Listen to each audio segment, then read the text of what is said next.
Assalamualaikum warahmatullahi wabarakatuh. Selamat datang di channel Lembur Edukasi. With education, we can change the world. Nah, pada kesempatan kali ini, gue akan ngebahas soal penalaran umum TPS UTBK tahun 2019. Nah, ini adalah untuk soalnya. Nah, ini teksnya. Nah, teksnya cukup panjang, jadi tipsnya untuk mengerjakan soal penalaran umum dan yang lainnya seperti PBM dan PPU, teman-teman bisa langsung aja baca ke soalnya. Jadi nggak usah dibaca teksnya terlebih dahulu. Oke, langsung aja kita ke soal yang pertama. Nah, soal yang pertama, berdasarkan paragraf 1, manakah simpulan di bawah ini yang paling benar? Yang benar. Nah, di sini paragraf 1. Nah, berarti kita cuma fokus aja nih ke paragraf 1, gak usah kita baca dari paragraf awal sampai paragraf akhir. Oke, nah ini untuk paragraf pertama, kita baca terlebih dahulu. Kesehatan anak selalu menjadi perhatian utama bagi orang tua. Bagaimanapun, semua anak kecil berpotensi mengalami sakit.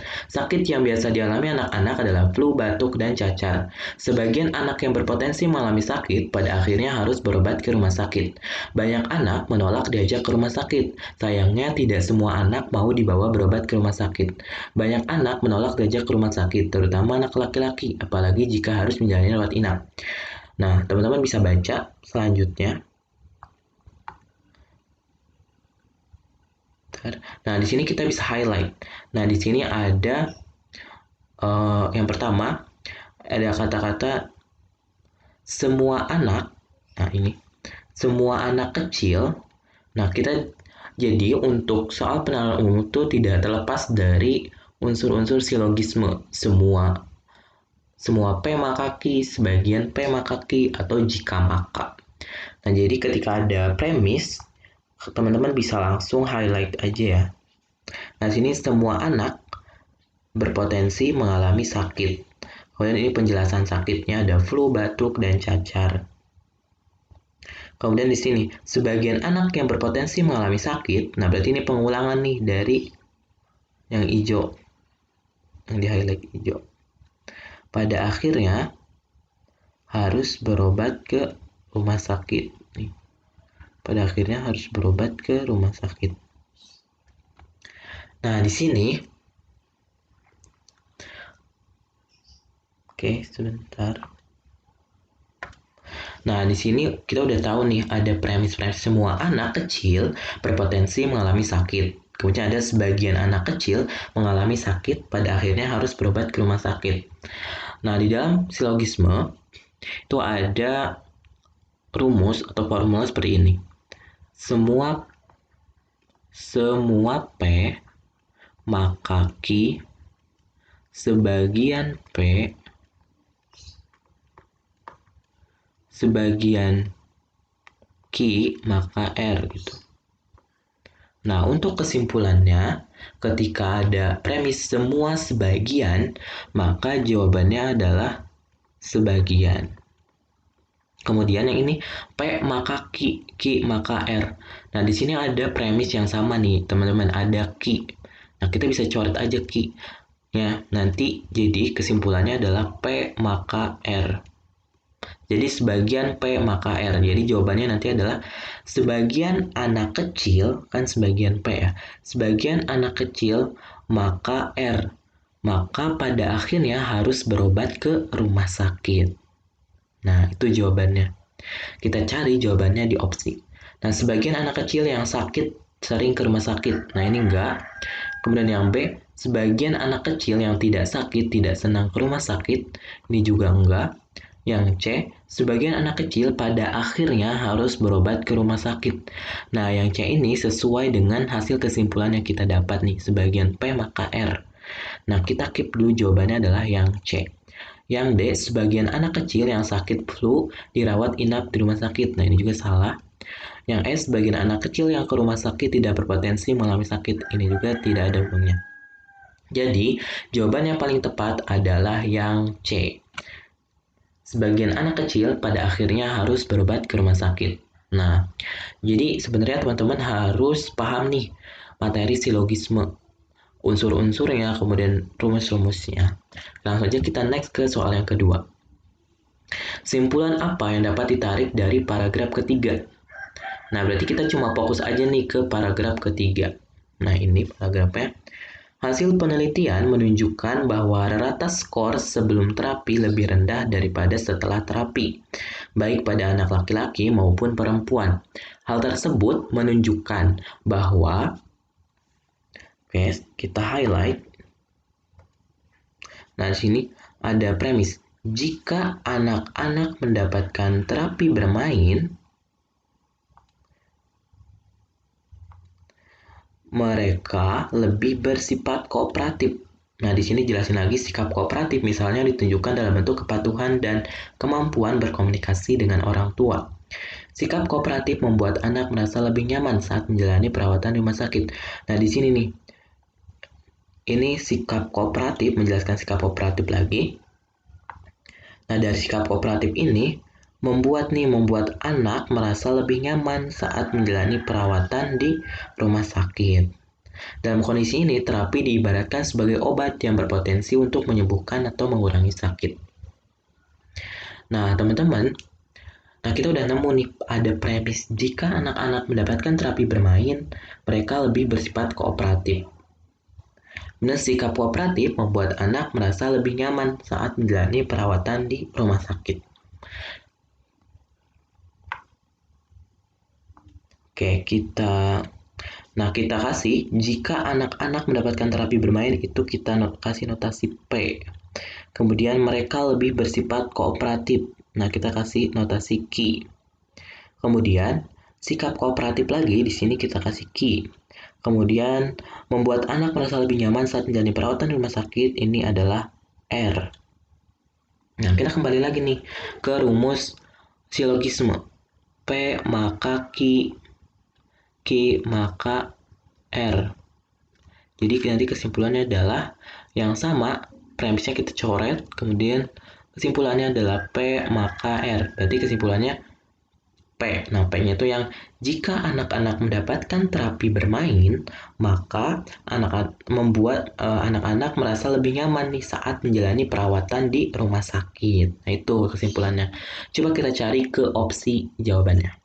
Yang A, anak mendapatkan terapi bermain apabila mereka lebih bersifat kooperatif. Nah, teman-teman, di sini ada kata apabila nih di tengah.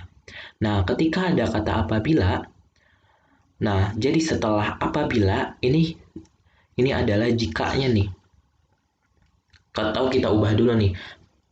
Nah, jadi jikanya tuh yang setelah apabila. Jadi jika mereka lebih bersifat kooperatif, makanya itu sebelum apabila itu yang pertama nih, anak mendapatkan terapi bermain. Nah, gitu ya cara bacanya supaya mudah kalau bentuknya apabila seperti ini. Jadi kita dahulukan premis setelah apabilanya. Jika mereka lebih bersifat kooperatif, maka anak mendapatkan terapi bermain. Nah, ini tidak sesuai ya sama kesimpulan yang kita peroleh. Kan seharusnya jika anak-anak mendapatkan terapi bermain, maka merasa lebih nyaman saat menjalani perawatan di rumah sakit. Kemudian B, anak mendapatkan terapi bermain apabila mereka patuh dan dapat berkomunikasi dengan orang tua. Coba kita ubah jadi jika maka. Jadi jika mereka patuh dan dapat berkomunikasi dengan orang tua, maka anak mendapatkan terapi bermain. Nah, ini juga salah ya, tidak sesuai dengan kesimpulan kita dapat. Yang C, anak lebih bersifat kooperatif apabila anak nyaman dalam menjalani perawatan di rumah sakit. Kita ubah ke jika maka.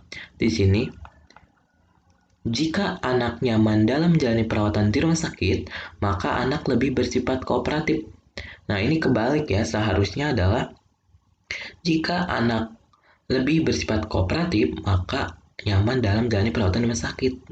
Nah, berarti ini kalau ini bentuknya adalah R maka P. Nah, berarti ini salah juga. Yang D.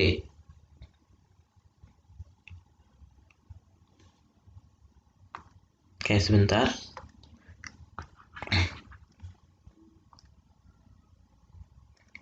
Mohon maaf untuk yang C ini tidak sesuai ya, karena tidak sama dengan P maka R. Kan di sini ada anak bersifat lebih kooperatif. Nah, ini kan Q-nya ya, salah. Maaf. Kemudian lanjut ke yang D. Anak mendapatkan terapi bermain apabila menjalani perawatan di rumah sakit. Nah, berarti jika menjalani perawatan di rumah sakit, maka anak mendapatkan terapi bermain. Nah, ini juga salah, tidak sesuai. Nah, yang E nih. Anak merasa lebih nyaman saat menjalani perawatan di rumah sakit apabila mendapatkan terapi bermain. Nah, kita ubah ke jika makanya nih. Jadi setelah apabila itu jadi jika mendapatkan terapi bermain, maka anak merasa lebih nyaman saat menjalani perawatan di rumah sakit. Nah, ini jawabannya sangat benar nih, sesuai dengan hasil kesimpulan yang udah kita buat nih, P maka R. Nah, jadi jawaban yang paling tepat adalah yang E. Oke, seperti itu ya teman-teman. Kita langsung aja next ke soal selanjutnya. Berdasarkan paragraf pertama, nah ini paragraf pertama lagi nih, manakah simpulan di bawah ini yang paling mungkin benar? Nah, berarti ini nggak 100% benar nih. Oke, kita tadi udah baca sampai sini. Kita lanjutkan.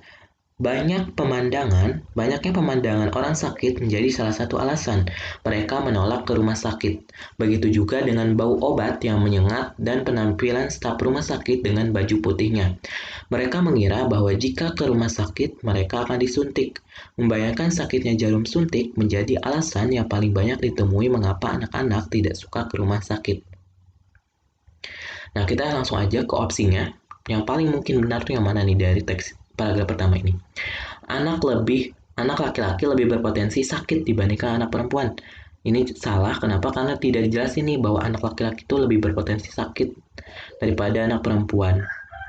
Kemudian yang B, anak perempuan lebih berani dibandingkan anak laki-laki. Ini juga salah, karena tidak dijelasin juga bahwa anak perempuan itu lebih berani. Yang C, anak-anak sering mendapatkan pengalaman buruk di rumah sakit. Nah, ini juga salah, gak dijelasin. Soalnya anak-anak tuh lebih ke merasa takut nih ke rumah sakit karena bau obat, melihat penampilan staf rumah sakit dengan baju putihnya, kayak takut disuntik. Nah, jadi yang D, anak-anak merasa takut pergi ke rumah sakit. Nah, ini kita keep dulu ya jawabannya. Yang E, anak-anak sering dirawat inap di rumah sakit. Nah, ini salah ya. Soalnya gimana anak-anak mau sering dirawat inap, mereka aja takut untuk pergi ke rumah sakit. Nah, jadi jawaban yang paling tepat adalah yang D, bahwa anak-anak itu merasa takut pergi ke rumah sakit. Oke, mungkin cukup sekian ya untuk pembahasan soal penalaran umum TPS UTBK tahun 2019. Jangan lupa untuk tonton video lembur edukasi tentang penalaran umum part kedua nanti dan soal-soal yang lainnya di playlist yang ada di deskripsi box. Oke, jangan lupa untuk like, comment, share, dan subscribe. Dan jangan lupa juga untuk nyalakan lonceng notifikasinya. See you next time. Wassalamualaikum warahmatullahi wabarakatuh.